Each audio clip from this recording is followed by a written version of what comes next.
So first thing we're going to do is make sure that all of our equipment is secure. That includes the Infratech image IR, the Doppler, and just any other equipment that we have. So we'll start with the image IR. So first thing we want to do is just generally, you can't move it when you shake it. That's good. You want to verify that everything that's holding all of the cords is still secure. And make sure that's all good. Double check all the zip ties here. Tighten them if you need to. These typically don't loosen, but as the camera shifts and settles, always want to make sure that you're as tight as you can get. There we go.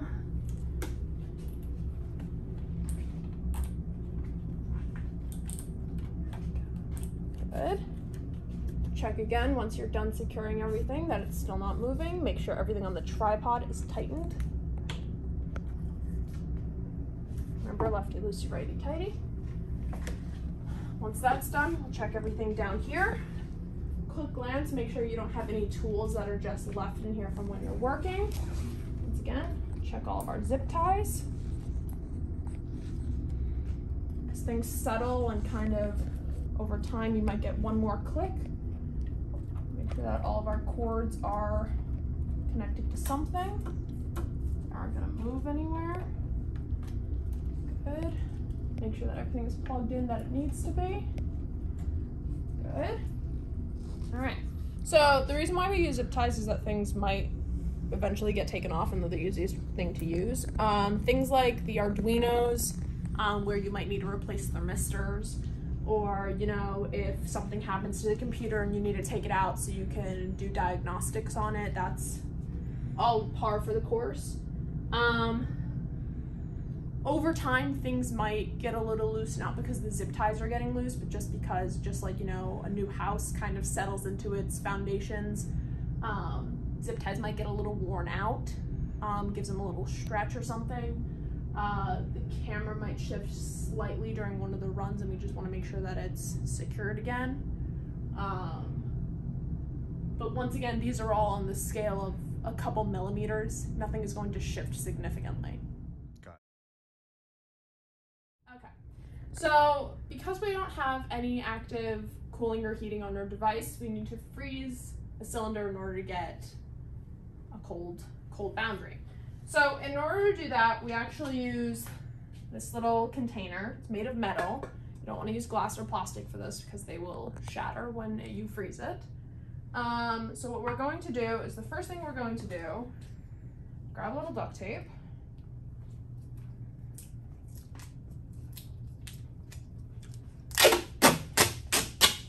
About that long. Just has to be wider than the diameter of the tank.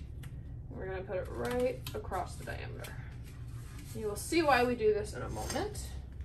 You're going to take a rag. Any rag is fine. You're going to plop it right over there.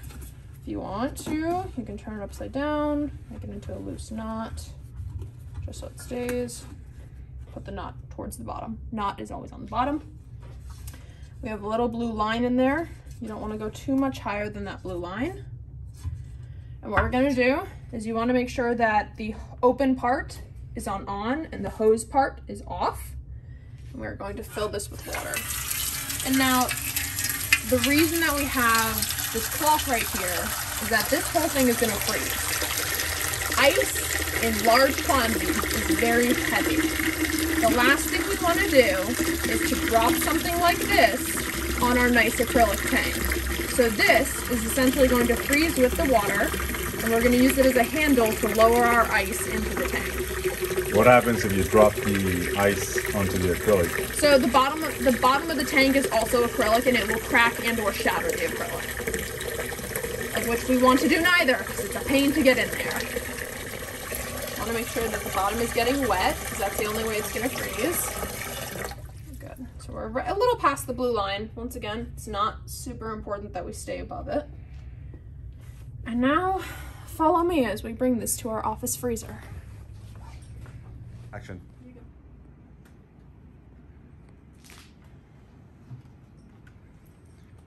Approximately, what will be the time? 2 days. 2 days. 2 days. And that typically, after about 24 hours, it's mostly frozen with the exception of the inside. If you need to run an experiment when it's only partially frozen, you can get shaved ice from chemistry and fill up the hole. But that melts a lot quicker, so I don't recommend it. Okay, thank you. Yep. So next thing we're going to do is we are going to fill the tank. The height of the water in the tank is going to depend entirely on what your experiment is. But for this demo, we're just going to pick an arbitrary value. We have a little line right here that we're going to fill to. And I will show you how we fill this tank. Is that where it says 55 RPM? Yeah, that's actually incorrect. There's a line that draws up. This is actually where we would want to fit for that experiment for 55 RPM, but we're just going to go down there because this is pretty arbitrary. Got it. All right, so if you follow me, so we fill this tank directly from the sink using a hose, which is right over here. It's long enough that we don't have to worry what's going on in this lab. We can snake our way through. So the first thing we're going to make sure is that the faucet is on for the hose. So we will turn it on for the hose first, and then that's why we want to turn it on for the hose first, because we don't want to trap any water in there. Then we turn it off for the regular sink. So you should both be pointing to the left. Next, I'm going to take our hose, I'm going to take all of this and just kind of lay it off to the ground, and then we walk. We grab duct tape on the way. So the first thing we're going to do, I'm going to bring our hose here and grab a little bit of duct tape. We are going to use a piece of tape, just mount it so that it does not move. And why can't we use Gorilla Tape? Gorilla Tape is super adhesive, and it would leave a really bad residue on the acrylic. So this is a big no-no. Yeah, I would not use anything stronger than the black duct tape we have in the lab. We used to have like kind of cruddy gray duct tape, which is what I thought this was, but then it's Gorilla Tape. Got it. Yeah, so Gorilla Tape, Gorilla Glue, anything that's super adhesive, you want to be wary of when you apply to acrylic, because you can't use a lot of a solution like isopropyl alcohol or acetone on acrylic to remove that stuff. So you just want to be careful of what you're applying on it. Go. Good.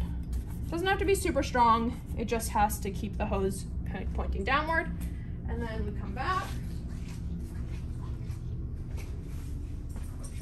Untangle any hosing that you need to untangle. This is all fine, nothing's kinked. Come over here. Once again, verify that they're both in the pointing to the left. And then we're going to turn on our water. As soon as we turn it on, we're going to go back and make sure that we're not overfilling. Taylor, does it matter if it's hot or cold water? I use hot water just because the end goal of our experiments is going to be to heat it. This doesn't get very hot and it doesn't get hot quickly, so it really doesn't matter. But if you want to get a jump start on the heating process, hot water.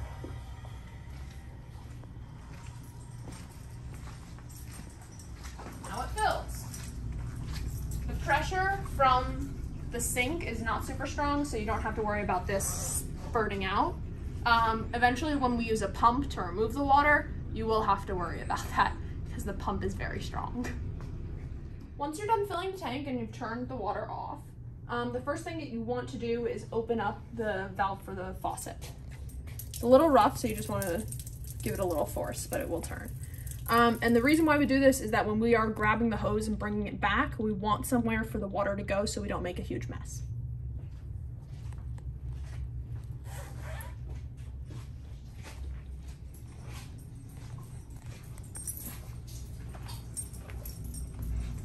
So now that we've done that, we're going to take off our duct tape.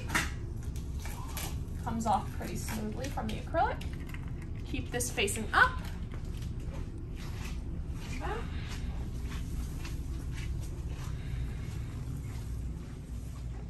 And then as we recoil our hosing, we're going to keep this in the sink.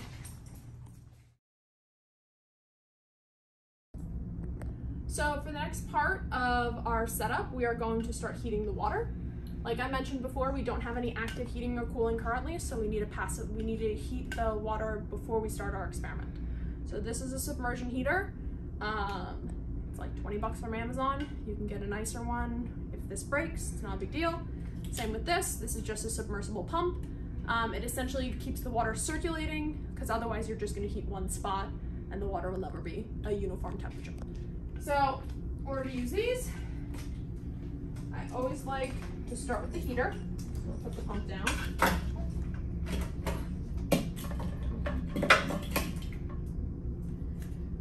You always want to make sure this is completely submersed before you plug it in, or you can destroy the coil. So I'm going to put it in.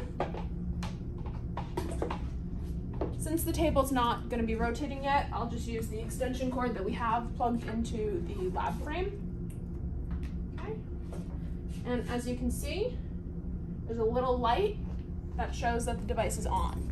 If the light ever doesn't turn on, it's broken, get a new one. Once again, cheap one from Amazon, they're not super hard to find. Next thing we're gonna do, we're gonna attach the submersible pump. I always like attaching it such that the cord is pointing upwards. That gives you a little more length. What you're gonna do is you're just gonna kind of clean off the suction cup, like any suction cup. Stick it in, so that the entire thing is submerged, and then you're going to clip the suction cup closed, and it'll stay. It's okay that it's angled a little bit, that's not a huge deal. Then we're gonna plug this one into our rotating frame. So we have this box right here, and we can just plug it in right there, and it'll start going. Now, does the heater ever get, would it ever rotate with the heater on? No, we never rotate with the heater on. Okay. So we'll heat the water to about 50 C, we'll remove the heater and the pump, and then we'll start our experiment once we put the cold ice in. Okay, so the next thing we're going to do is we're going to add our particles. So the ultrasonic Doppler velocimeter needs particles in order to function. We got these guys from the manufacturer. We have a couple more bottles in case we run out, and we can always order more. So we don't want to add more water to the system. So what we're actually going to do is we're going to take a beaker. We're just going to kind of dip and collect a little bit of water. Don't need a lot. And what we're going to do is we're going to turn on our precision scale, set our beaker on top, and click tare/0 until it reads 0 grams. The number of grams we're going to use particle-wise is 0.35 grams per liter of water. So we can calculate that, and then we know the liters, then we just multiply that by 0.35. So the first thing that you want to add is a little bit of photo flow surfactant. We have a bunch of this. We don't need very much. It's essentially just a soapy solution that keeps the particles from sticking together and makes it easy to mix. So we're going to pour a little of that in. We're going to tare the system again.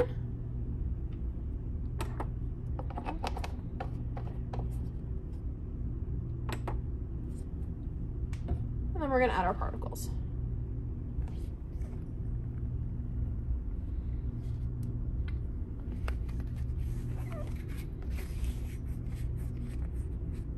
You can use anything you want to mix.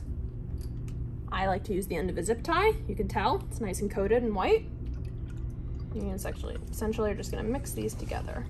If you do not add the photo flow, this will not mix, it will clump, and you will end up with a bunch of dry particles on the surface. You want to make sure these are nice mixed. And now we just add it right back.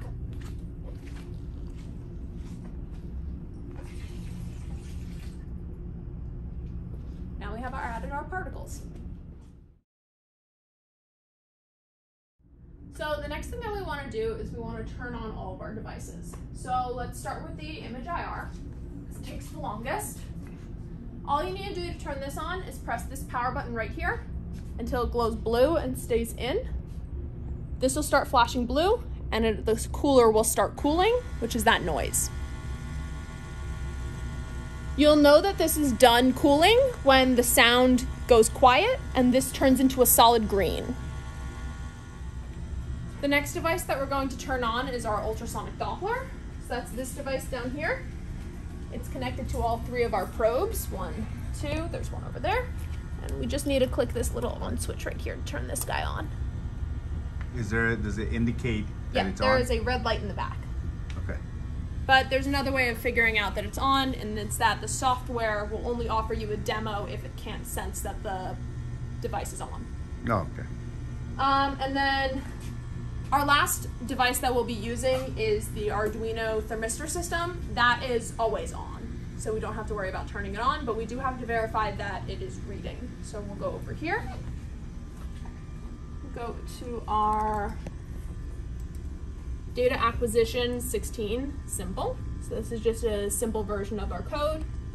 And so if we take our experiment time, this is in minutes, so I'm doing 0.1 minutes, which is, and if I click run, it'll set up our serial communication, and we get data. So we know that our thermistors are active. Some of them are broken, they'll need to be replaced. These guys are the ones that aren't broken. But this tells us that our system is working, even if our thermistors are broken. Next, we want to check the Doppler. So to check the Doppler in the IR camera, we actually need to access the computer that's in the computer that is in the rotating frame. So we'll click Microsoft Remote Desktop, which will bring us over here to our remote computer. To check our Doppler, this is the UDOP software down here, so we'll click that. It brings us right up and we see we're getting signal. That's from channel 3, that's from channel 2, that's from channel 1. So we're getting signal on all of our channels. This tells us the strength of the particles at different depths, so we're getting good signals from there as well. Okay, so now the Infratech, the system has cooled, so we can remove the cap. So we're gonna pop up. Just remove the cap. So you'll see here that the camera is actually pointing towards a polished aluminum plate, and that's reflecting onto the system. So you just have to make sure that when you're analyzing information that that gets flipped, because the image is flipped. Okay. So now that the camera is connected and we've taken the cap off, we can check that it's functional on here as well. So once again, just like the Doppler, the camera is in Microsoft Remote Desktop. Here's the software down here. Gives us a little notification. Yes.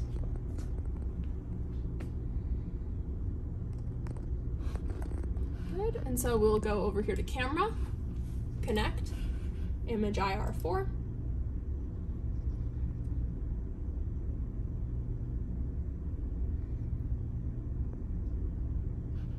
Then we'll change the frame. And here's our system.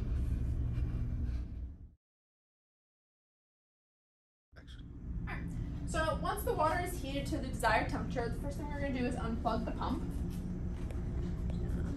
Unplug that. Okay, we're going to remove it. The water might be a little hot, so just try to move quickly. On the frame. The reason why we remove the pump first is because the water will continue circulating even after the pump is removed, but once you remove the heater, water stops heating.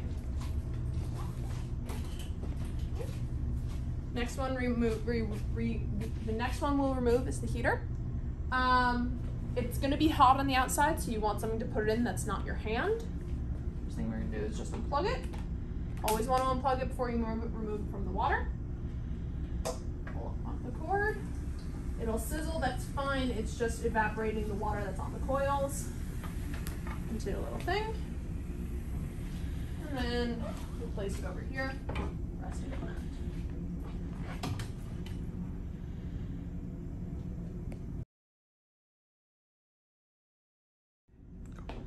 Once you've removed your pump and your heater, we have to move a little bit quickly. If we had a frozen cylinder, which we don't because we just froze it, we would remove it and place it in the inner cylinder. We're going to run this experiment without ice in the inner cylinder, which is fine. So the first thing we want to do is bring down our tarp.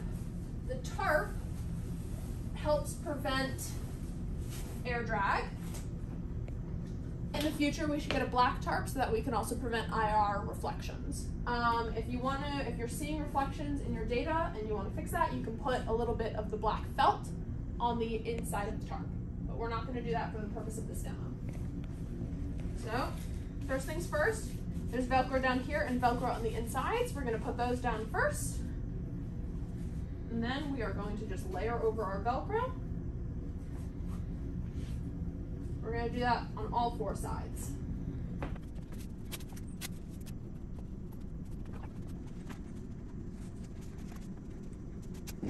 So now once those are all closed on, we're going to make it a little more secure by mounting with some ratchet straps.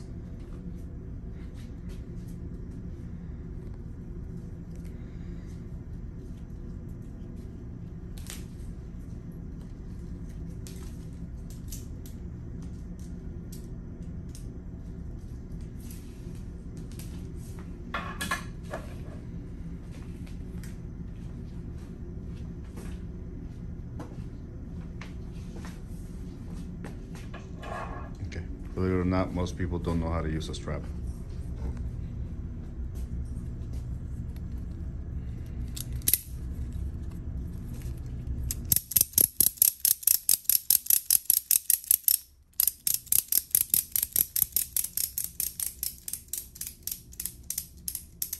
Once it's a little tight, we're going to shimmy this.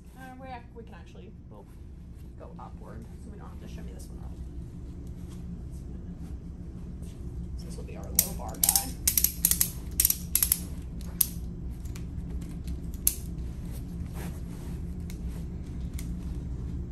Interesting. Why are we jammed?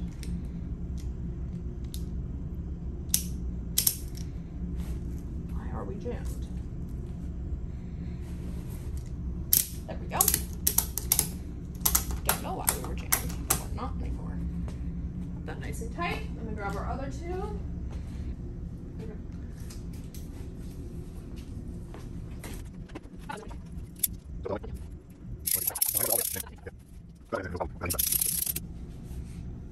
The second one, I always like to make sure it's right above the tank.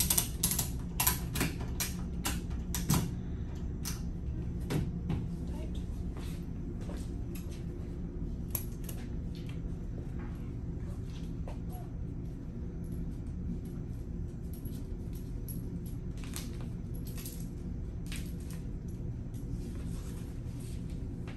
Whew.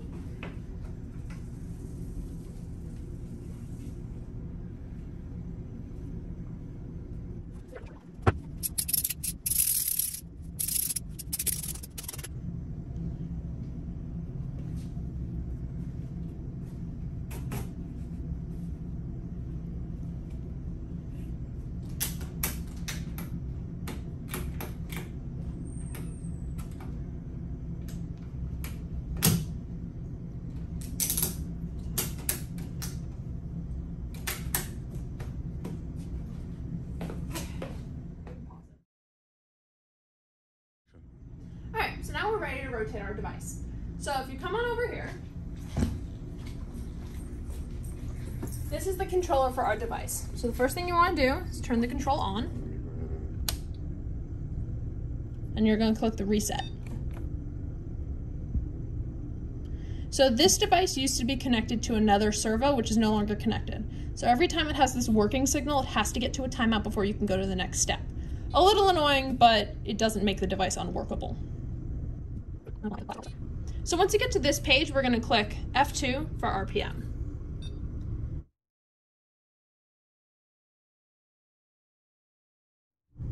After it gets through this next working phase, we'll be able to turn on the controller. So we're going to click F5 for the inverter, and that turns on this device over here, which is what controls the motor. So we have frequency right here, and this frequency corresponds to this chart over here. So here's a list of all our RPMs and the corresponding frequencies, and here's the equation that converts them in case you want to create a new chart. So we're just going to rotate at 10 RPM, which we see here is 7.62. You can only go up to the second unit of precision. We always want to start a little lower, so to enter in data, we'll click Data Enter. We'll click our right button. We'll start a little lower because you always want to take a little time to get to the RPM that we want. But we are going to fix the decimals to the correct spot. That way it's easier to change. So 6, 2. Good. And now we'll enter our data. Make sure it says entry accepted. And now if we click run, our device starts rotating. So we're gonna change this a little bit just so we can get up to the correct rotation rate. So we're gonna go from 4 to 7, which is our 10 RPM. We're gonna click data enter and it should automatically change it without needing to click run again. There. So now we're rotating at 10 RPM. To exit this little menu where you can change the frequency, we're just gonna click escape.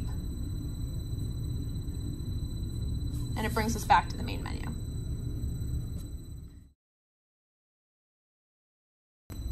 So now that our device is running, we're gonna start taking data. So we're gonna go here and change our experiment time to, let's say, 10 minutes. We're gonna click run. This will start collecting data. Once you verify that it is in fact collecting data, we'll go over to our remote desktop.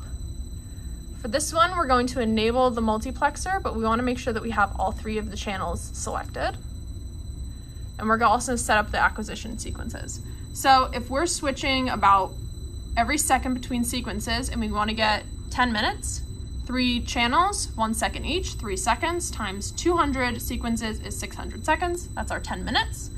So we'll enable multiplexer. As you can see, it's going through them. And we'll click record. Never minimize this. If you minimize this window, it'll reset the buffer. We can, however, click to another page. So same thing here. We can go here. We say, okay, so we want to do, if we're going at a frequency of 1 hertz, so 1 image per second, we want 600 seconds for 10 minutes. And it verifies it right down there. Click OK. When you click record, we don't want to do ASCII or AVI simultaneous. We can do those after the fact for more accuracy. Click record. Now we're recording this data as well. After you're finished taking data, make sure to start with the Doppler and click Do Store. Pick your location, which I have on the D drive, name it, Doppler demo. Give it any memos, like say 10 RPM. This can then be pulled back out of the file when you're working with it in MATLAB or whatever you'd like, and click Do Store. Your data is stored there. This one automatically stores to the D drive, and here's the file. You can see all the individual screenshots here. If you'd like to export these to ASCII, what you want to do is go to Sequence, Export, and then you can select ASCII here. Then if you click Export, you'll choose Directory. We can pick, once again, Data, IRB ASCIIs. You can create a new folder. Oh, that was not where. Demo. That's not where I wanted the folder. You don't have to zoom in for the demo.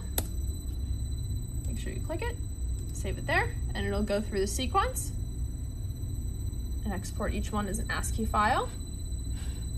And then once again here, we get all of our data, and this automatically saves into this results or this outputs folder right here. So you can collect your data and upload it however you want. And then you can work with your data.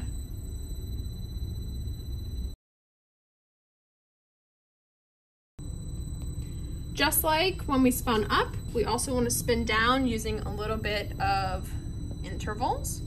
So we'll go over to 7. We'll press it down 3 times, maybe get to 4, click enter, slows down, and then we can click stop. You never want to go from your speed right to 0, it could damage the motor or the bearing. Once you've stopped, you just go right over here, and you can just turn the control off. And then you're done.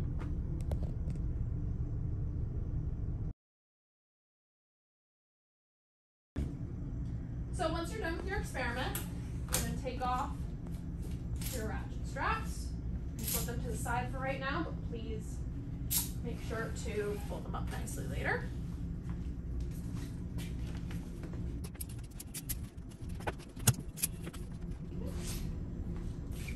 Open these guys up.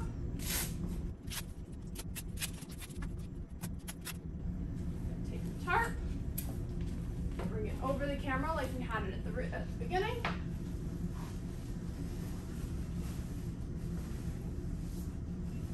That gives us space. All right, so now we're going to drain the water in the tank. By this point, it's cooled enough throughout the experiment, and it's easy to work with. So we're gonna take our pump. Just like with the other hosing, we always wanna make sure the hose is in a bucket before we put the pump anywhere. You don't wanna make a mess.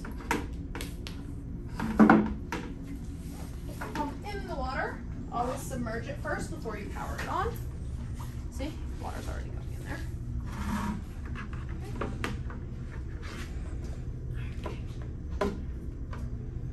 We're gonna plug this into our lab frame power. Be aware this will splash when you first plug it in. It's a very strong pump. You'll need a couple buckets to fully empty it. Every time you need a swap, unplug.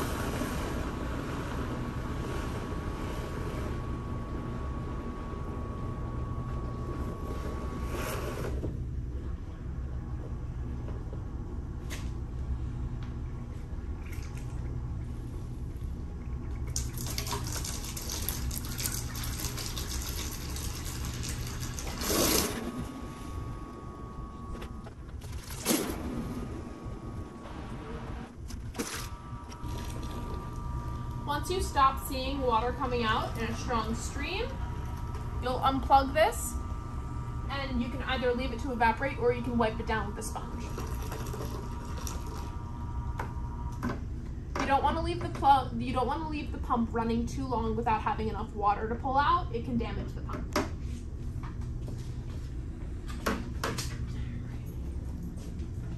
Once again, lift this upward so we're not making a mess. Plug it right into a bucket. Make sure you don't dump the cord in a bucket of water. So you always want to be careful where the cord is. And then you can just dump out these water, turn off your equipment, and you're good to go.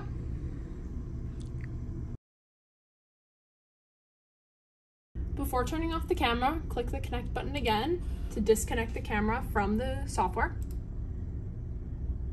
After you're done with that, take the cap. Carefully put the cap back on and click the power button. That's off. Same thing with the Doppler software. Close it before you, and then come over here. Turn off the Doppler with a simple switch. In order to get rid of the remaining water, you can either let it evaporate. It should evaporate within 24 hours, or you can go and absorb it with sponges like this.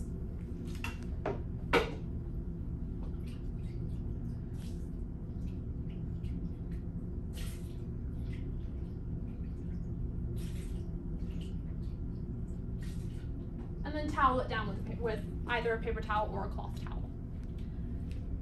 If you're concerned about your thermistors not being waterproof, I recommend doing that. If you're not and you're okay with them resting in about 2 millimeters of water, that's also totally fine.